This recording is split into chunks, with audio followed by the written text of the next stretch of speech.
Hello, you are welcome back once again to Gozin Snail Farm. And remember, on this channel we teach you two things: what you need to know and what you need to do to be very, very successful in snail farming business. And this is the right channel that where we talk about everything that has to do with snail farming and how you need to be profitable and successful in snail farming business. So if this is your first time of coming across this channel, if this is your first time of visiting the channel, please I want you to click on the subscribe button below this video and the bell notification icon, so that whenever I release an awesome video such as this you are watching, you are going to be among the first set of persons that YouTube will actually notify. So let's go straight to today's business. Today I want to talk about the best method of incubating your snail eggs. The best method of incubating your snail eggs, because several times after training my students, sometimes they are confused, they don't know the best method to use when they want to incubate their eggs. Should they use the artificial method or the natural method? So I'm going to explain the two, and then from there we'll draw a conclusion on the best method that you can utilize and hash and have 100% hash free when you are actually trying to hatch your eggs. So the two methods we have when it has to do with snail farming and egg incubation is the natural method of incubation and the artificial method. So which one is actually the natural method? The natural method has to do with when the snails are being allowed to incubate in the same place where the snails have laid them. The snails, probably in your pen, for those who are not using free range now, in your pen, the snails has laid their eggs. Then you allowed the egg to be in that same place till when they must have hatched. So that is the natural method. And one good thing about this natural method is that before the snails lay their eggs in a particular section of the soil in that pen, they must have seen that that particular part where they are laying their egg is well conducive and good for the eggs to incubate and hatch. So that is why when we are leaving the eggs to be hatched or to be incubated in the natural method, there is 100% chances of you having hash free. What do I mean by that? If you allow the eggs to remain in that same place where the snails have laid them, the chances of you not having those eggs hatched is 0%. Why?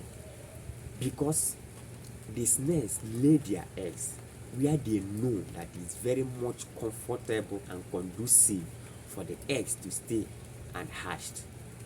So that is to say that wherever you leave them, if they are laid and you allow them to be there, you have 100% chances of getting all of the eggs hatched on their own without any interference.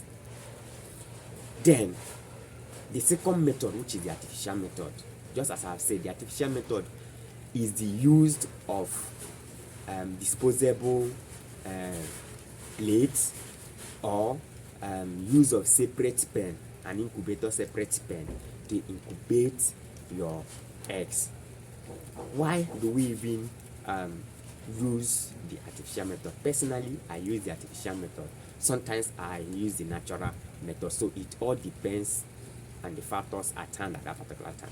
So the main reason why we actually use the artificial method is for easy of cleaning in the pen.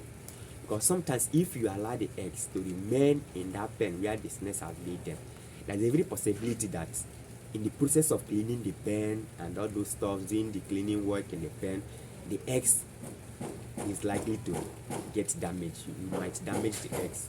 Because sometimes as they bury the eggs inside the ground, you might not know, as in the process of peeling it and all those stuffs, you might break the egg.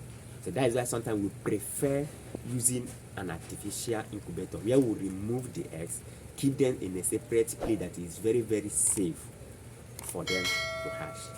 Now here is where the problem comes in. because on that artificial place you are taking them to, if you don't allow your soil to be comfortable and conducive for the snail, that's when you will now start having issue in your hatching. The snails, the eggs will not get hatched. So that is where the problem comes in.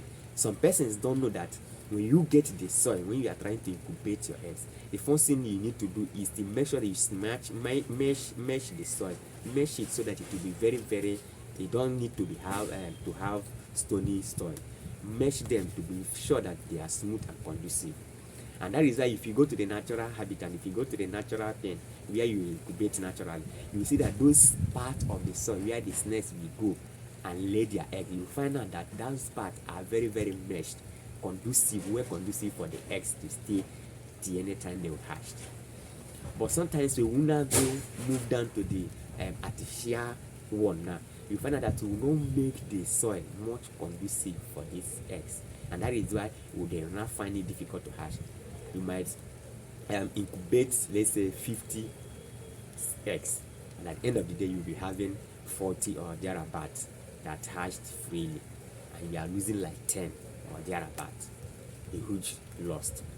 So the main aim is that if you can get the soil in the artificial method very meshed and conducive, well loamy, not dried, not waterlogged, but what loamy and damp and meshed in that artificial incubator that you are going to use for incubating the eggs, know that you also have your 100% hatched free.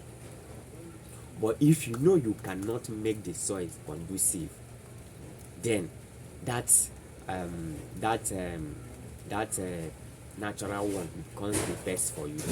But the issue is, can you be able to handle it and manage it well, that in a way that you will not end up breaking the eggs in the process of cleaning the place? Or will you not say that you will not clean the place? Will you leave it dirty like that? So these are the questions that you need to ask yourself and get a comfortable answer before you start incubating, either in the natural form or in the artificial form. So whichever one you know you can handle very well. If the artificial one is good, I recommend the artificial 100%, because you don't have the issue of cleaning and breaking the eggs. And if it's a big pen, it's very difficult to manage, because by the time you will not even know the places they lay, because from time to time you will need to till the soil again and make it mesh so that it will be comfortable for the snails. So when you are trying to incubate your egg, you should know if you can actually make a conducive environment in the artificial form, then you use it. Is very 100% recommended. If you can get it right, then there is no way you will not have your 100% hash free. So I hope with this you can be able to differentiate the best one that you can use for yourself, that will give you the best result you required.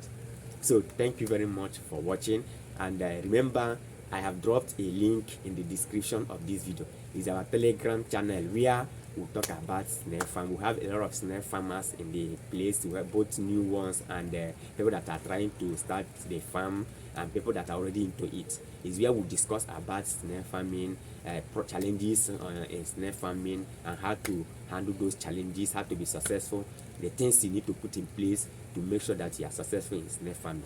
So you can do well to join the Telegram group, and we'll keep sharing helpful information that will be very helpful to each and everyone.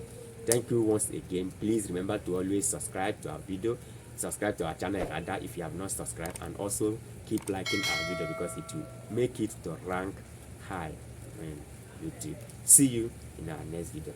Bye for now.